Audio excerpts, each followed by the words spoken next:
बंगाल की राजनीति में एक बार फिर बड़ा सियासी तूफान देखने को मिल रहा है। सोशल मीडिया पर सिर्फ एक ही चर्चा है, क्या ममता बनर्जी अब आर पार की लड़ाई लड़ने के मूड में है?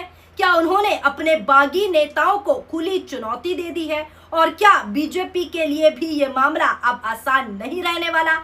आज की इस रिपोर्ट में हम इन्हीं सवालों का जवाब देंगे।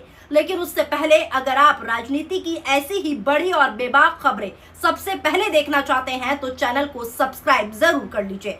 नमस्कार, आदाब, सत श्री अकाल, स्वागत है आप सभी का पीआरबी में और मैं हूं आपके साथ फराह खान। दोस्तों, पश्चिम बंगाल से अब बहुत बड़ी खबर निकलकर सामने आ रही है। पश्चिम बंगाल से जो राजनीतिक घटनाक्रम सामने आया है उसने पूरे देश का ध्यान अपनी ओर खींच लिया है। ममता बनर्जी ने बेहद सख्त अंदाज में कहा है कि अगर मुझे रोकना है तो मुझे मार डालो।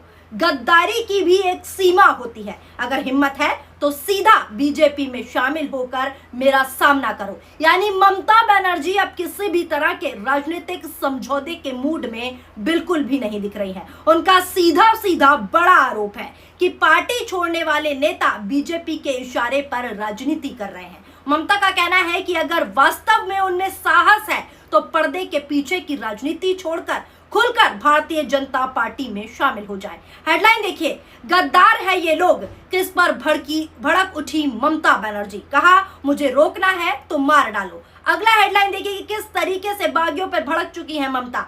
गद्दार बीजेपी में शामिल हो और मुझसे लड़े, बागी नेताओं पर ममता का तीखा हमला। ममता बनर्जी का पार्टी चिन्ह को लेकर सख्त रुख, बागियों पर किया तीखा हमला, कहा मुझे रोकना है तो मारना पड़ेगा। अब आपको खबर सिलसिलेवार तरीके से बताती हूँ। ममता बनर्जी ने तृणमूल कांग्रेस टीएमसी में फूट डालने वाले बागी गुट पर तीखा हमला किया है। उन्होंने बागियों पर बीजेपी के साथ मिलकर पार्टी तोड़ने का आरोप लगाया और उन्हें खुली चुनौती दे दी कि अगर उनमें हिम्मत है तो वो खुलकर बीजेपी में शामिल हो जाए।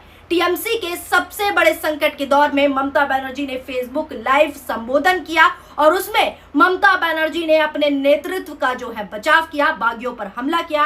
प्रशासनिक बाधाओं के बावजूद पार्टी की 21 जुलाई की शहीद दिवस रैली को आगे बढ़ाने का संकल्प भी लिया और कहा कि भले ही लोग पार्टी छोड़ दे लेकिन संस्था खत्म नहीं होती। उनकी ये टिप्पणी ऐसे दिन आई जब उन्होंने एक और पुराने सहयोगी चंद्रिमा भट्टाचार्य को खो दिया। आपको बता दूं, जिन्होंने टीएमसी की पश्चिम बंगाल अध्यक्ष और पार्टी के अन्य पदों से इस्तीफा दे दिया है। ममता बनर्जी के आरोपों का जवाब देते हुए भारतीय जनता पार्टी ने कहा कि टीएमसी नेता इसलिए पार्टी छोड़ रहे हैं क्योंकि कट मनी कल्चर, जिसके बारे में भारतीय जनता पार्टी का दावा था कि इसी ने पार्टी को एकजुट रखा था, बीजेपी के सत्ता में आने के बाद खत्म हो गया है। ये बीजेपी का तर्क है। ममता बनर्जी ने कहा कि मैं उन धोखेबाजों और एहसान फरामोश बागियों को चुनौती देती हूँ, खुला चैलेंज देती हूँ जो पार्टी छोड़ रहे हैं कि वो सीधा सीधा बीजेपी में शामिल हो और अगर उनमें हिम्मत है तो मेरा सामना करें, पीठ पीछे, पर्दे के पीछे से वार ना करें, बजाय इसके कि वो बीजेपी द्वारा प्रायोजित ये बेमानी वाला खेल खेले। बागियों पर हमला करते हुए ममता बनर्जी ने कहा कि आप खुद को बागी कहते हैं, चुनाव से पहले आपका विद्रोह कहाँ था? पिछले 15 वर्षों के दौरान आपका विरोध कहाँ था जब आप टीएमसी के टिकट पर सांसद और विधायक थे और मंत्री तथा अन्य महत्वपूर्ण सरकारी पदों पर काम कर रहे थे?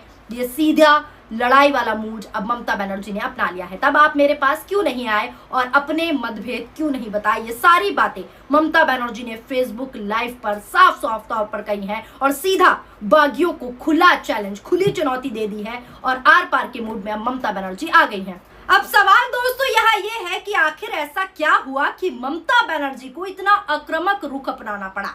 बताया जा रहा है कि टीएमसी के भीतर लगातार बगावत की खबरें सामने आ रही हैं। बागी गुट ने पार्टी पर अपना दावा भी पेश किया है और राजनीतिक लड़ाई अब कानूनी मोड़ लेती हुई धीरे धीरे आगे बढ़ रही है।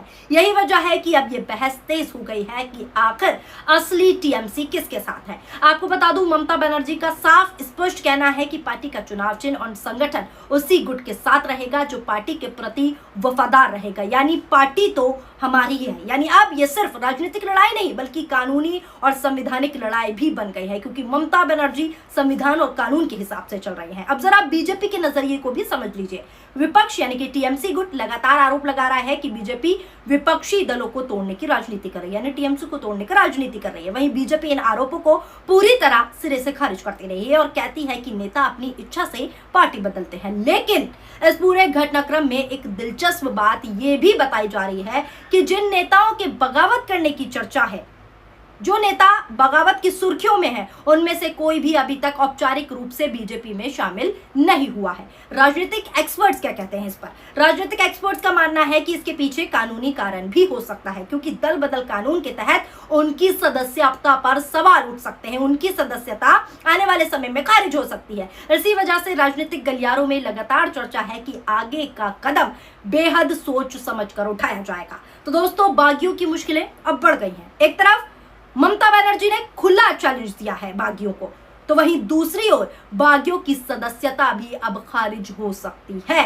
यानी बागी अब हर तरफ से घिर गए हैं, क्योंकि अभी ओम बिरला की साइड से कोई फैसला नहीं आया है। इसलिए ममता बनर्जी लगातार अपने कार्यकर्ताओं को संदेश देने की कोशिश कर रही हैं कि वो पीछे हटने वाली नहीं है। उन्होंने साफ कहा, गद्दारी करने वालों को जनता जवाब देगी। यानी उनका पूरा फोकस अपना संगठन को एकजुट रखने पर है। राजनीति में संदेश दोस्तों बहुत मायने रखते हैं और ममता का ये बयान सिर्फ बागियों के लिए नहीं बल्कि अपने समर्थकों के लिए भी एक स्पष्ट साफ संदेश माना जा रहा है कि पार्टी नेतृत्व किसी भी दबाव में झुकने वाला नहीं है। अब सबसे बड़ा सवाल कि अगर बागी नेताओं की संख्या बढ़ती है तो क्या टीएमसी कमजोर होगी या फिर इसका उल्टा असर होगा और ममता बनर्जी अपने समर्थकों को पहले से ज्यादा मजबूती से एकजुट कर लेंगी? ये सवाल सोशल मीडिया पर अब चल रहे हैं। राजनीति का इतिहास बताता है दोस्तों कि कई बार बगावत किसी पार्टी को तोड़ देती है और कई बार वही बगावत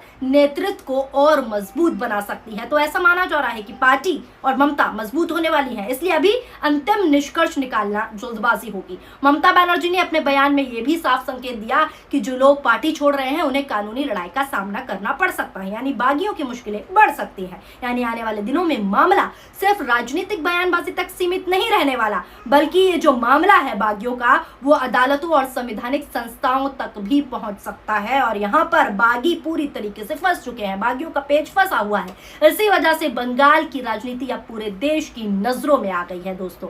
अब देखना दिलचस्प होगा कि क्या बागी नेता अपने अगले कदम का क्या ऐलान करते हैं। क्या चुनाव आयोग और अन्य संवैधानिक संस्थाओं के सामने चल रही प्रक्रिया का कोई बड़ा असर पड़ता है? और सबसे अहम सवाल, क्या ममता बनर्जी अपने संगठन को पहले की तरह एकजुट रख पाएंगी और पहले से ज्यादा और मजबूत कर पाएंगी? इन सभी सवालों का जवाब आने वाले दिनों में मिलेगा। फिलहाल इतना जरूर कहा जा सकता है कि बंगाल की सियासत एक बार फिर निर्णायक मोड़ पर खड़ी है, निर्णायक मोड़ लेने पर आ चुकी है। एक तरफ ममता बनर्जी खुलकर चैलेंज दे रही हैं बागियों को, दूसरी तरफ विपक्ष अपनी रणनीति पर आगे बढ़ रहा है। अब फैसला आखिरकार जनता और संवैधानिक प्रक्रियाओं के बीच तय होगा। फिलहाल दोस्तों, आपको क्या लगता है कि क्या ममता बनर्जी इस राजनीतिक संकट से पहले से ज्यादा मजबूत निकलेंगी होकर, क्योंकि अब राजनीतिक संकट भी है उनके सामने, या फिर बागियों की चुनौती टीएमसी के लिए मुश्किलें बढ़ा देगी?